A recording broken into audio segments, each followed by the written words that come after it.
అండి అందరికీ నమస్తే. నేను మీ సునీల్ మద్దాల. కంట్రోల్ తప్పిన మంత్రి కొండా సురేఖ గారండి. ఎందుకంటే ఎందుకు ఈ మాట మాట్లాడాను, కంట్రోల్ తప్పడం ఏంటి అని అనుకుంటారా? నిజంగా ఒక వార్త అయితే కనుక రెండు రాష్ట్రాలను కుదిపేస్తుంది. ఎందుకంటే మంత్రి గారు కొండా సురేఖ గారు ఆవిడ ఏం మాట్లాడారంటే కొన్ని మాటలైతే కనుక మాట్లాడడం జరిగింది. అది ఉద్వేగంతో మాట్లాడారో లేకపోతే కోపంతో మాట్లాడారో లేకపోతే నోరు జారి మాట్లాడారో అన్న విషయాలు పక్కన పెట్టేస్తే కొన్ని వ్యాఖ్యలు అయితే చేయడం జరిగింది. ఆ వ్యాఖ్యలు పెద్ద దుమారాన్నే రేపాయి రెండు తెలుగు రాష్ట్రాల్లో కూడా. ఏంటో మాట్లాడితే కనుక కేటీఆర్ గారికి సమంత గారికి అక్రమ సంబంధాన్ని అంటగట్టింది ఆవిడ. క్లియర్గా ఒక్క ముక్కలో చెప్పాలంటే, నిజం ఒక ముక్కలో చెప్పాలంటే, డైరెక్ట్గా చెప్పాలంటే అంతే. ఆవిడ మాట్లాడిన మాటలకు అర్థం ఏంటి, అసలు అక్రమ సంబంధం అంటగట్టడం ఏంటి? మిగిలిన విషయాలు మాట్లాడుకునే ముందు యాజ్ యూజువల్గా నాదో మాట ఉందండి. ఖచ్చితంగా ఫస్ట్ అయితే లైక్ చేయండి. ఎందుకంటే ప్రజల సమస్యల మీద, అన్ని సమస్యల మీద మనం మాట్లాడుతూ ఉంటాం కాబట్టి మన వీడియోలు మ్యాక్సిమం అందరికీ చేరాలి. కానీ మీ బాధ్యతగా లైక్ చేయండి. లైక్ చేస్తే నాకు కొంచెం మోటివేషన్గా ఉంటుంది, మరిన్ని వీడియోలు చేయడానికి అవకాశం ఉంటుంది. లైక్ చేసిన తర్వాత మీ అమూల్యమైన అభిప్రాయాన్ని ఎలాంటి వ్యాఖ్యలు చేసే రాజకీయ నాయకుల మీద, ఇక్కడే కాదు తెలంగాణలోనే కాదు ఆంధ్రప్రదేశ్లో కూడా కొంతమంది నోరు జారి మాట్లాడుతూ ఉంటారు కొన్ని మాటల్లో. ఎందుకంటే 30,000 మంది అమ్మాయిల్ని ఇతర దేశాలకు అమ్మేశారు, ఏంటి ఉమెన్ ట్రాఫికింగ్ జరిగింది విశ్వసనీయ వర్గాల సమాచారం మేరకు అని ఒక ఆయన మాట్లాడారు. అంతేకాదు ఏంటి కాబట్టి ఎవరో లేనప్పుడు వెళ్ళి ఇల్లు తలుపులు కొట్టి డోర్లు కొట్టి లోపలికి వెళ్తూ ఉంటారు అని కొంతమంది మీద ఒక ఆయన మాట్లాడారు. అలాగే కొంతమంది అంటే ఇంకా ఏదొస్తుంది అనమాట, రాజకీయ నాయకులకి నోటికి ఏదొస్తుంది మాట్లాడే వాళ్ళు చాలామంది ఉన్నారు. ఎలాంటి వ్యాఖ్యల పట్ల, సందర్భం వచ్చింది కాబట్టి చెప్తున్నాను నేను ఈ మాట, ఎలాంటి వ్యాఖ్యల పట్ల మీ అభిప్రాయం ఖచ్చితంగా తెలియజేయండి. ఎందుకంటే సమస్య వచ్చినప్పుడు గొంతెత్తి మాట్లాడడం కర్తవ్యం, మీ బాధ్యత అది. కాబట్టి ఖచ్చితంగా మీ అభిప్రాయం తెలియజేయండి. అంతేకాదు పక్కాగా మన ఛానల్ని కొత్త వాళ్ళైతే కనుక సబ్స్క్రైబ్ చేసుకోండి. పార్టీలకు అతీతంగా ప్రజల సమస్యల మీద మాత్రమే మన వీడియోలు ఉంటాయి.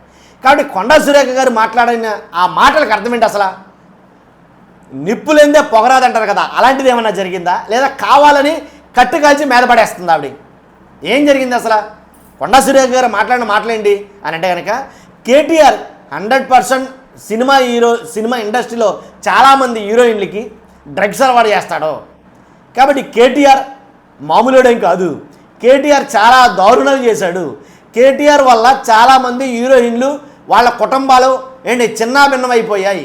కేటీఆర్ వల్ల చాలామంది హీరోయిన్లు ఇండస్ట్రీ వదిలి వెళ్ళిపోయారు. కాబట్టి కేటీఆర్ వల్ల చాలా మహిళల జీవితాలు నాశనం అయిపోయాయి అని నోటికి ఏదొస్తే అది మాట్లాడిందండి ఆవిడ. ఎందుకంటే కేటీఆర్ గారి కోపం మీద, ఆయన మీద ఉండే కోపంతో ఏం మాట్లాడాలో ఏం మాట్లాడుతున్నామో తెలియని ఒక ట్రాన్స్లోకి వెళ్ళిపోయి మాట్లాడిందేమో అని అనిపించింది నాకు.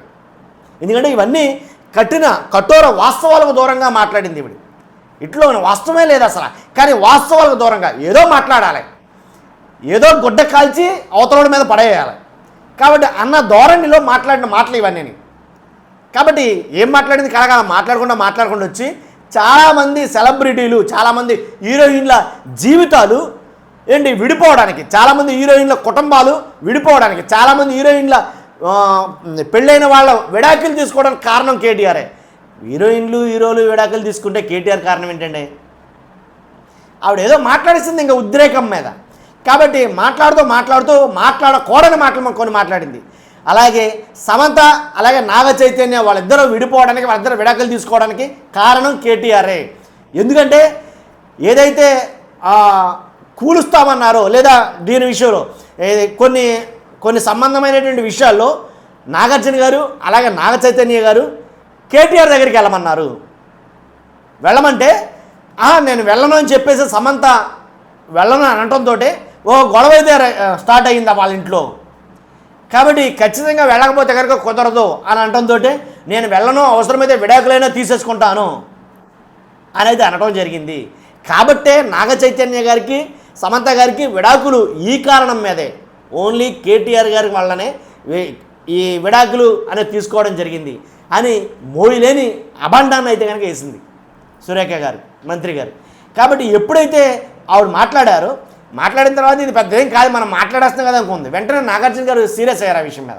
వెంటనే సీరియస్ అయ్యి ఆయన మాట్లాడిన మాటలు ఏంటంటే, రాజకీయ నాయకులు నోటికి ఏదొస్తే అది మాట్లాడొద్దు దయచేసి. ఎందుకంటే సినీ ప్రముఖుల జీవితాలు చాలా దూరంగా ఉంటాయి రాజకీయాలకి. కాబట్టి మా బ్రతుకులతోటి మీరు సెలబ్రిటీలు అవ్వాలని, లేదా మీకేదో ఎక్కువ వ్యూస్ రావాలని, లేదా మీరు ఎక్కువగా హైప్ అవ్వాలని మాలాంటి వాళ్ళ జీవితాలతోటి మాత్రం ఆటలాడొద్దు, క్షమించరా నేరం. కాబట్టి మీకు ఎవరిచ్చారు హక్కు మా గురించి మాట్లాడడానికి? కాబట్టి మా కుటుంబాల జోలికి మా జోలికి రావద్దు, సినీ ప్రముఖుల జీవితాల జోలికి రావద్దు అని కొంచెం కఠినంగానే మాట్లాడాడు ఆయన. అంతేకాదు తర్వాత వెంటనే సమంత గారు కూడా రియాక్ట్ అవ్వడం జరిగింది. ఆవిడ కూడా రియాక్ట్ అయ్యి విజ్ఞత కలిగిన వారు అనుకున్నాను నేను మిమ్మల్ని, చాలా పెద్ద అత్యున్నతమైన పదవిలో మంత్రి పదవిలో ఉండి కూడా మీరు ఇంత చౌకబారు మాటలు ఎలా మాట్లాడారో నాకైతే అర్థం కాలేదు. అనేది కనుక వాళ్ళు ఎలా మాట్లాడతారంటే సెలబ్రిటీలు పెద్ద పెద్ద వాళ్ళు ఎలా మాట్లాడతారు అలా మాట్లాడారు. నిజంగా అదే కనుక కొంచెం కిందకి దిగి మనలాంటి వాళ్ళం అయితే కనుక తసది అమ్మ ఆలి అక్క దాకా బూతులు తగిలిపోతాయి అసలు వాస్తవంగా అయితే కనుక. అలా మాట్లాడుతురు, అలా మాట్లాడాల వాస్తవంగా అయితే కనుక చాలా బాగా మాట్లాడారు, హుందాగా మాట్లాడారు, తప్పును ఖండిస్తూ కూడా హుందాగా మాట్లాడారు. కాదు ఆవిడ మాట్లాడిని ఎందుకంటే భయంకరమైన మాట్లాడినప్పటికీ చాలా బాగా దాన్ని తిప్పికొట్టారు. తర్వాత నాగార్జున గారు మాట్లాడిన తర్వాత అమలా గారు మాట్లాడారు. అమలా గారు మాట్లాడిన తర్వాత ఎవరైతే సమంత భర్త అదే మాజీ భర్త ఎవరైతే ఉన్నారో నాగ చైతన్య మాట్లాడారు. తర్వాత అఖిల్ని మాట్లాడటం జరిగింది. ఇంకా తర్వాత జూనియర్ ఎన్టీఆర్ గారు మాట్లాడారు. డోస్ పెంచి మాట్లాడాడు ఆయన. కాబట్టి చాలా జాగ్రత్తగా ఉండాలి. మేము మీ జోలికి రాం, మా జోలికి వస్తే ఊరుకోం. కాబట్టి సినీ ప్రముఖులు అంటే ప్రతి వాళ్ళకి లోకువే. సున్నితమైన మా జీవితాల్ని మీరు ఎందుకు రాజకీయాల్లోకి లాగుతున్నారు? రాజకీయాలకి మాకు సంబంధం లేదు కదా, మమ్మల్ని ఎలా మీరు రాజకీయాల్లో వాడుకుంటారో అని అయితే కనుక ఆయన మాట్లాడడం జరిగింది. ఆయన మాట్లాడిన తర్వాత చిరంజీవి గారు కూడా చాలా గట్టిగానే మాట్లాడడం జరిగింది. నాకు చాలా షేమ్ అనిపించింది మీరు మాట్లాడిన మాటలో. ఖచ్చితంగా ఇదైతే దుర్మార్గం దారుణం అని చెప్పేసి ఆయన మాట్లాడడం జరిగింది. తర్వాత అంతేకాదు ఎవరైతే వర్మ ఉన్నారో ఆయన కూడా ట్వీట్ చేయడం జరిగింది. రామ్ గోపాల్ వర్మ ఏంటంటే 4th గ్రేడ్ ఏదైతే వెబ్సైట్లు ఉంటాయో అశ్లీల వెబ్సైట్లు ఉంటాయో వాటిల్లో కూడా మాట్లాడరు కదా అలాంటి పదాలు. ఎలా మాట్లాడారండి మీరు? కాబట్టి రేవంత్ రెడ్డి గారు ఆవిడకి సీరియస్గా వార్నింగ్ ఇవ్వాలి. మీరు ముఖ్యమంత్రి గారు ఆవిడ విషయంలో చాలా సీరియస్గా తీసుకోవాలి అని అనడం జరిగింది. ఈ ట్వీట్ల నేపథ్యంలో కొండా సురేఖ గారు జస్ట్ ఇంతకుముందే ప్రెస్ మీట్ పెట్టడం అయితే జరిగింది. ప్రెస్ మీట్ పెట్టి ఆవిడ మాట్లాడిన ఏంటంటే నోరు జారాను, తప్పైపోయింది, క్షమించండి.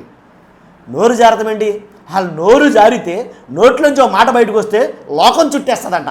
ఇది లోకోక్తి సామెత అండి. నోట్లోంచి ఒక మాట బయటకు వస్తే లోకం చుట్టేస్తుందంట. కాబట్టి ఆల్రెడీ మీరు మాట్లాడేశారు. మాట్లాడేసిన దాని మీద ఇప్పుడు నోరు జారారు సారీ అంటే సరిపోతుందా? ఒక మహిళ మీద అబండం వేశారు, ఎవరికెవరికో అక్రమ సంబంధం అంటగట్టారు. కాబట్టి ఎప్పుడైతే అలా మాట్లాడారో ట్వీట్ మాలు ప్రెస్ మీట్ పెట్టి ముందు ట్వీట్ పెట్టారు. ట్వీట్ పెడితే కుదరదు అన్నట్టున్నారు మొత్తం మీద ముఖ్యమంత్రి గారు ఎవరో మొత్తానికి ఎలాగైతే ప్రెస్ మీట్ పెట్టారు. ఆవిడ ప్రెస్ మీట్ పెట్టి తప్పు అయిపోయింది అంటే నేను మిమ్మల్ని అనాలని ఉద్దేశం కాదు, కేటీఆర్ని నేను కౌంటర్ చేయబోయి నేను కొన్ని మాటలైతే మీ గురించి మాట్లాడాను, మీ కుటుంబాల జోలికి నేను రావడం తప్పే, నన్ను క్షమించండి. ఎందుకంటే సమంత గారంటే నాకు చాలా గౌరవం, నాకు అపారమైన గౌరవం ఉంది. ఎందుకంటే ఆవిడ ఎదిగిన తీరు స్వశక్తితో ఎదిగింది, తన కాళ్ళ మీద తను ఎదిగింది, తను నిలబడ్డాది సొసైటీలో. కాబట్టి మీలాంటి వాళ్ళ పట్ల నేను మాట్లాడడం మొమ్మాటికి నాది తప్పే అని అయితే కనుక కొన్ని మాటలైతే మాట్లాడి తప్పు ఒప్పుకున్నారు ఆవిడ. కానీ తప్పు ఒప్పుకోవడం కాదండి, అలాంటి విషయాల్లో కొంచెం ఆచితూచి మాట్లాడాలి, తప్పు చేయకుండానే ఉండాలి. కాబట్టి సినీ ఇండస్ట్రీ అంతా కూడాను ఎప్పుడైతే ఒకళ్ళ తర్వాత ఒకళ్ళు నాని మాట్లాడారు, ఒకళ్ళ తర్వాత ఒకళ్ళు మాట్లాడటం మొదలెట్టిన తర్వాత మ్యాక్సిమం వీడికి అర్థమైపోయింది సీను. కాబట్టి మంత్రి గారు అనేవి ఉండదు, ఇక్కడ చాలా దారుణంగా ఉంటుంది అనేది చెప్పడం జరిగింది. అలాగే సమంత అభిమానులు కూడా క్షమాపణ చెప్పింది ఆవిడ. ఏదేమైనప్పటికీ సినీ ప్రముఖుల జీవితాలు వేరు, రాజకీయాలు వేరు, వాటికి ముడిపెట్టకండి దయచేసి. కాబట్టి 100% ఎలాంటి విషయాల్లో ప్రతి ఒక్కరు కూడా స్పందించాల్సిన అవసరం ఉంది. మీ అభిప్రాయం ఏంటో తెలియజేయండి, ఖచ్చితంగా కామెంట్ రూపంలో తెలియజేయండి. మర్చిపోదు ఫస్ట్ అయితే కనుక లైక్ చేయండి, కొత్త వాళ్ళైతే కనుక మన ఛానల్ పక్కగా సబ్స్క్రైబ్ చేసుకోండి. Thank you very much.